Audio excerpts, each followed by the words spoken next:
அஸ்ஸலாமு அலைக்கும் சிஸ்டர்ஸ். இன்றைக்கி டேஸ்டியான ஒரு முட்டை பொடி மாஸ் தான் பார்க்க போகிறோம். அதுக்கு 2 மீடியம் சைஸ் வெங்காயம், ஒரு தக்காளி, ஒரு கொத்து கருவேப்பிலை, 4 முட்டை எடுத்துங்க. மசாலா மஞ்சத்தூள், மிளகாத்தூள் 1 ஸ்பூனு, இஞ்சி பூண்டு 1 ஸ்பூனு, ஜீரகத்தூள் 1/2 ஸ்பூனு, உப்பு தேவையான அளவு எடுத்துங்க. ஒரு பேனை நல்லா ஹீட் பண்ணிவிட்டு 3 ஸ்பூன் போல் ஆயில் ஆட் பண்ணிங்க. அதில் வெங்காயத்தை போட்டு நல்லா வதக்குங்க. வெங்காயம் வதங்கினதுக்கு அப்புறமா தக்காளி ஆட் பண்ணிங்க.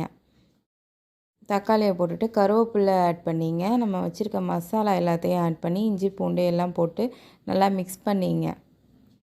மிக்ஸ் பண்ணதுக்கு அப்புறமா அந்த வெங்காயம் தக்காளி நல்லா வதங்க விட்டு ஒரு 5 மினிட்ஸ் கழித்து முட்டையை ஆட் பண்ணி ஹை ஃப்ளேமில் வச்சு அந்த முட்டையை கிளறி விட்டுங்க. ஆயில் பத்தலைன்னா எக்ஸ்ட்ராவாக ஆட் பண்ணிங்க. அப்போ தான் முட்டை ஒட்டாமல் வரும். முட்டை நல்லா வெந்து உதிரி உதிரியாக வந்ததுக்கப்புறமா 2 ஸ்பூன் போல் பெப்பர் ஆட் பண்ணி மிக்ஸ் பண்ணி அடுப்பை ஆஃப் பண்ணிவிடுங்க.